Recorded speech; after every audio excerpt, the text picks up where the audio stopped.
kayak intinya gini lah, kayak sedot dong sekali aja, nanti tuh kayak efeknya itu kayak lu bakal enak banget sampai pagi lah.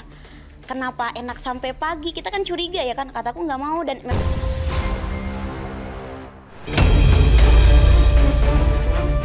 Iya, dalam sebuah pengakuan yang mengejutkan kepada tim Silet, Dinar menceritakan pengalamannya saat sedang nge-DJ di sebuah klub malam di mana ia secara terang-terangan ditawari barang-barang tersebut.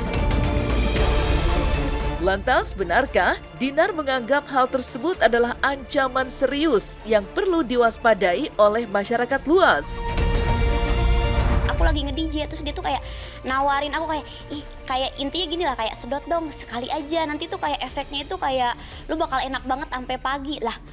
Kenapa enak sampai pagi? Kita kan curiga ya kan, kataku nggak mau dan memang aku nggak ngerokok kan. Dia bilang nanyain lagi kayak mau happy water nggak? Happy water apa lagi? Nggak mau lah, aku aneh-aneh, yang ada kita kena masalah ya kan. Dan memang aku memang anti narkoba sih, memang nggak pernah coba juga. Ada balon. Jadi kayak aku lagi nge-DJ, tiba-tiba aku diterbangin balon. Diterbangin ke aku, terus dibilang kayak gini. Terus aku pas terbang tuh kan, pas aku nge-DJ, terus aku lempar lagi ke penonton, digituin sama aku ke penonton. Terus aku diketawain, bukan Kak Dinar, itu bukan dilempar lagi ke penonton, itu tuh kayak dihirup. Nanti tuh ada efek happy sendiri. Ya menurut aku sih itu kayak jenis-jenis narkoba baru. Dan itu patut diwaspadai.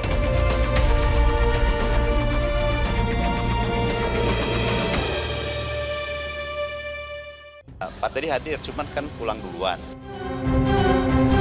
Menepikan misteri kematian Lula Lava, di lain kisah, selalu ada yang menarik di setiap gerak kehidupan para selebritis. Tidak heran jika mereka pun tak putus-putusnya menjadi objek pemberitaan media dan juga menjadi sorotan di media sosial. Dan inilah deretan viral yang menjadi sorotan netizen versi Silet. Sule mangkir di sidang penetapan ahli waris yang diajukan Teddy Pardiana. Sidang lanjutan penetapan ahli waris putrinya Bintang yang diajukan Teddy Pardiana menggugat pembagian harta almarhumah Lina kembali digelar di Pengadilan Agama Bandung, Jawa Barat, Selasa kemarin. Sayangnya, tergugat Sule yang dipanggil sebagai wali dari anak bungsunya Ferdinand justru tidak menghadiri sidang dan hanya diwakili oleh kuasa hukumnya. Namun yang juga jadi sorotan adalah di tengah jalannya sidang, Teddy tiba-tiba langsung pergi meninggalkan ruang sidang. Ada apa dengan Teddy yang di tengah jalannya sidang tiba-tiba saja menghilang? Benarkah Teddy sebenarnya menghindari awak media yang datang ke sidang gugatannya? Lantas, apa alasan Sule tidak menghadiri sidang? Waduh, baby.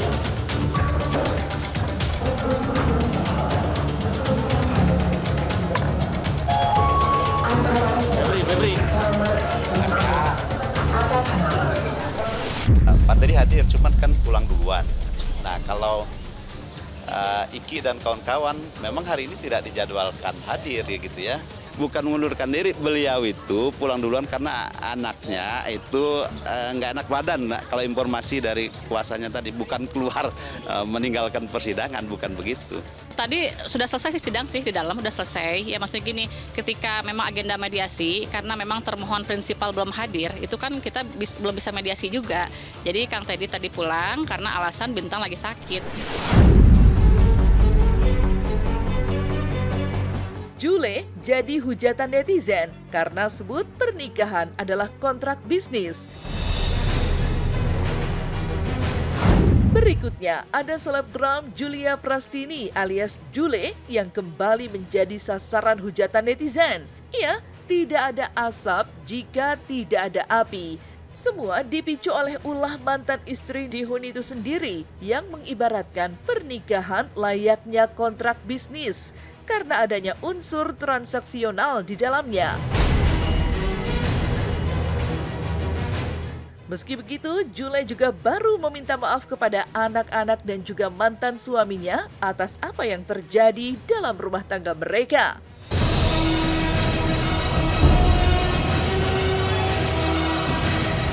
tergantung pasangannya, kita deal-dealannya kayak gimana gitu. Karena kan menikah juga itu kan kontrak juga kan, bisnis juga sebenarnya kayak gitu. Kontrak juga kan, bisnis juga sebenarnya kayak gitu. Maafin mama. Mama bukan gak sayang kalian, mama sayang banget sama kalian. Aku gak pernah ninggalin kalian, aku selalu ada buat kalian. Suami aku juga, aku minta maaf sama apa yang aku lakuin buat kamu. Kamu laki-laki yang baik banget, sama kita menikah tuh dia baik banget lah. Itu riders pasti bohong dong. Bohong. Gue rasa kalau naik Alphard dia kayak kebingungan. Oh riders, ya Allah. Nih, lihat nih ridersku nih. Pemirsa Silet RCTI, kabar menghebohkan mengenai riders fantastis Fajar Sad Boy mendadak menjadi buah bibir. Sebuah tangkapan layar daftar fasilitas mewah yang diduga miliknya bocor ke publik.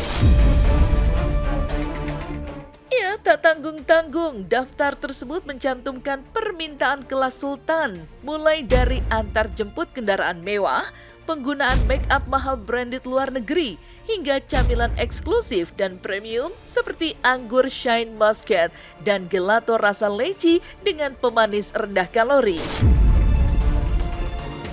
Bahkan permintaan unik, karpet bermotif macan tutul di ruang tunggu pun turut dicantumkan, yang sontak memicu spekulasi tajam dan cibiran netizen mengenai dugaan star syndrome yang menjangkiti sang pemuda galau tersebut. Namun, isu miring tersebut langsung ditepis mentah-mentah oleh Amanda Manopo sebagai kakak dan sahabatnya yang pasang badan untuk meluruskan.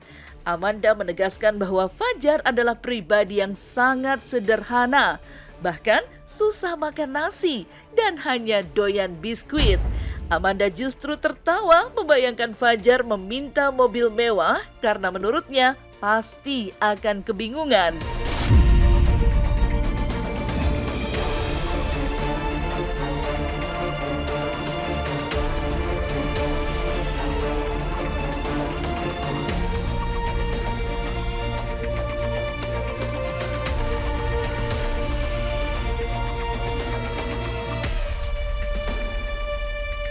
Makanan dia tuh sukanya cuma biskuit. Ya. Sampai tahu aku makan. Dia tuh nasi tuh makan tuh susah banget, makanya kenapa dia emang tuh kecil. tinggal gimana sih satu rumah kah apa gimana sampai Gue tuh hampir ketemu dia hampir tiap hari soalnya, dan kita Kok tuh bisa? deket sama keluarganya juga. Jadi itu riders pasti bohong dong. Bohong. Jadi itu riders pasti bohong dong. Bohong. Gue rasa kalau naik Alphard dia kayak kebingungan deh. Lagian di riders itu juga harus Alphard, harusnya juga huruf gede semua. Udah jelas itu pasti bercanda-bercandaan atau Itu ya mungkin mau jatuhin atau apa.